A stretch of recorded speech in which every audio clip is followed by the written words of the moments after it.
Hello kaibigan! Ayan. So, in this video, is tuturuan ko na pa kayo kung paano ba mag-create ng ating mga trade account or yung may nakalagay na X. So, noon kasi Twitter yan. Ngayon, pinalitan na po siya ng bagong may-ari na si Elon Musk. Ayan, so pinalitan na po siya ng trade na name. So, ngayon tuturuan ko na kayo kung paano yan gawin. So, support trending po talaga yan. At meron kasi mga bagong features o mga nagbago simula nung pinalitan na yan ng trade. So, yan po yung gagawa natin ng video kung paano ba mag-create ng account dito sa trade. Ayan. So, napakadali lang po niya gawin at walang kahirap-hirap. At dito po station po talaga. Kaya, panoorin niyo po to step by step para malaman po natin dahil napakamasilan po itong video na to dahil yan po yung ating account sa trade. Ayan. So, by the way, welcome back to my channel. Ayan. So, ito na. Turuan ko po kayo kung paano ba yan gawin. So, station at ito na po ituturo ko na po sa inyo yung step by step process na gagawin natin. So, ito na po. So, dito kaibigan, punta tayo sa Play Store. Ayan. So, search lang po natin tong Trade. Ayan. So, dito kasi may install yan. Nakalagay kapag hindi pa natin ina-install. Pero ngayon, sa akin, na-install ko na po siya kaibigan. Kaya, open ko na lang po siya kaibigan. So sa inyo, install nyo lang po dyan kapag hindi po nyo pa na-install at first time nyo pa mag-install nitong trade na to. Ayan, trades and Instagram app. Ayan. So tap na po natin itong open. Ayan, so ito siya. At ito po kaibigan, lately is meron na po kasi akong account, nakapag-login na po ako dito sa trades. Kaya sa atin ngayon, gusto natin gumawa na account, ay tap lang po natin itong switch profile. Ayan, tap lang po natin yung switch profile. At dito po switch profile kaibigan ay ito po lagay po natin yung ating username at saka password. So dito napapansin nyo is walang create an account, di ba? Mostly dito kasi yan makalagay. Dito yan makalagay yung create an account dyan banda. Pero nga sa atin ngayon is wala. So at kung nakikita kayong logo, ayan sa itong logo na to, which is itong Instagram, di ba? Nakita nyo yan. So, ang ilagin nyo po dito is yung Instagram account po. Hindi po yung inyong Facebook or ano pa bang sign in dyan. So, yung kailangan nyo po munang mag-create ng Instagram account para makalagin kayo dito sa trade na application na to. Dahil covered po siya ng Instagram. So, para makapag-create tayo ng Instagram, so punta lang po tayo. Ayan, so ito po siya ang aking Instagram account. So, meron na po ako sa account dito, kaya ilalagin ko na lang po yung aking Instagram dito. So, yun. So, ayan. So, need nyo po mag-create ng Instagram account. Kung gusto nyo po malaman kung paano mag-create ng Instagram account, meron po akong video dyan sa baba. Sa may random playlist, hanapin nyo lang po how to create Instagram account. So, step by step at full process po yung ginawa ko dyan. So, medyo mahirap kasi gumawa ng at medyo mataas-taas rin yung proseso sa paggawa ng Instagram account, kaya make sure na panoorin niyo po doon hanggang dulo at pagkatapos niyo po makagawa ng Instagram account doon ay pwede po kayong bumalik dito sa ating trade application. So it is ito, yung ating trade. Now, nilagay ko na po yung aking username ng aking Instagram na ginawa at saka ngayon is yung aking password naman.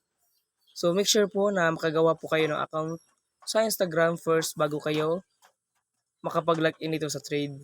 So medyo mahirap-hirap po kasi gumawa ng Instagram account. So napakahaba po ng proseso sa paggawa ng Instagram account, kaya make sure po na panoorin niyo po hanggang dulo yung ginawa ko pong tutorial na yun. So andyan po siya sa random playlist. Hanapin niyo lang po doon. So yun. Pagkatapos na po makagawa, so pwede na po kayo mag-proceed dito sa ating trade account, trade application. At mag-login na po tayo dito ngayon. Ayan, so try ko na po siyang i-login. Ayan, tap ko na po yung login. Ayan po, so upon login po, so yun na, login ko na po yung aking account.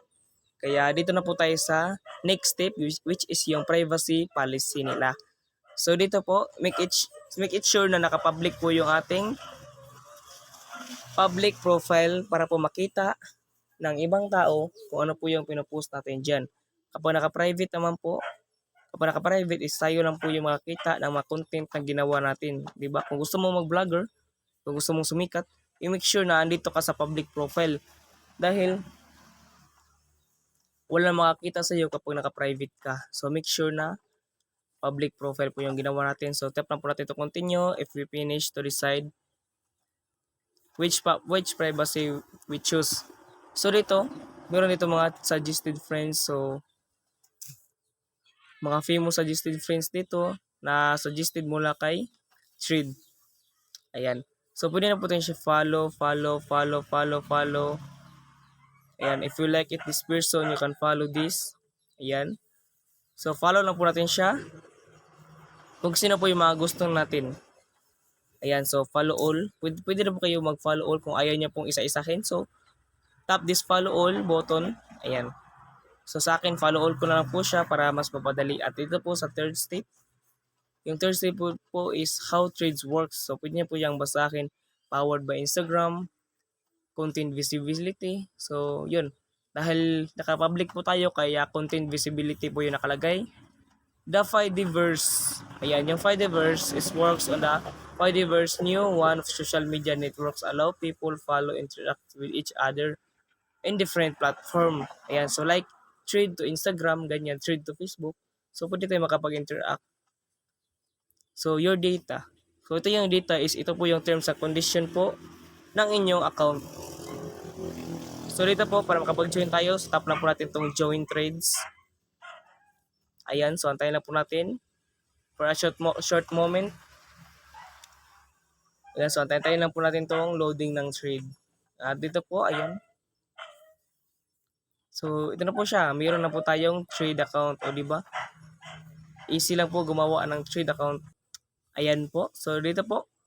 So meron po dito mga choices sa baba. So ito po yung parang search bar. Ayan. So search po tayo dito ng mga gusto nating person sa baba. O di ba? So yun, nakapag-create na po tayo ng trade account. At kung nagustuhan mo po to, I don't forget to like and subscribe para malaman ko po kung sino po yung mga natulungan ko dito sa video natin ngayon. Ayan. So meron din ditong plus, itong plus button. Kung nakikita niyo po yung plus button na yan. So dito po tayo magpo-post ng ating mga gusto nating i-post dito sa ating trade account. So para po siyang Facebook, gano'n lang po. So napakadali lang po, parang Facebook at Instagram na po siya kung gusto natin mag-create ng trade o photos or post. Ayan. So kanya lang. Ito naman pong heart sa baba. Ayan, itong heart is ito po yung mga taong nilike po natin or gusto po nating subaybayan. Katulad ng mga content creator, mga artista, na gusto nating i-follow at panoorin po araw-araw yung ginagawa nila at video nila. So dito po siya makalagay. At dito naman po sa profile, ayan. So ito na po yung profile natin dito sa Thread. Ayan. So dito po sa Thread, so need nyo po mag-add ng profile photo, add bio. So kayo na pong bahala mag-create ng inyong sariling Thread account. Ayan. So, ganito na po mag-create at meron na po akong account. So, ayan po. Nakalagay na po yung Jimsky Art. So, ganoon lang po kadali mag-create ng ating mga trade account dito sa Thread. Ayan. So, napakaganda, di ba? So, take note po. Don't forget na you will need to create an Instagram account first before you proceed this in Thread account. So, make sure po na meron po kayong Instagram bago kayo dito mag-login sa Thread. Ayan. So, ganyan lang po. Ang ganda. Walang kahirap-hirap sa mag-create. So, thank you po sa panonood. At kung nagustuhan mo po ito, I don't forget to like and subscribe para malaman ko po kung sino po yung mga natulungan ko dito sa video natin ngayon. So, thank you po talaga and God bless. Ayan. So, yun po yung video natin kung paano ba magawa ng ating trade account or mag-create ng ating mga trade account. So, yun, di ba, napaganda at napakadali lang gawin ko. Kung sa'yo, ano pang hinihintay mo, kaya gawin mo na yung napanood mo dito sa video natin ngayon. So, yun. At kung nagustuhan mo tong video at kung nakatulong to sa'yo, I don't forget to like and subscribe para malaman ko po kung sino po yung mga natulungan ko dito sa video natin ngayon. So, thank you po talaga sa panonood. And God bless po, kaibigan. So, thank you po talaga.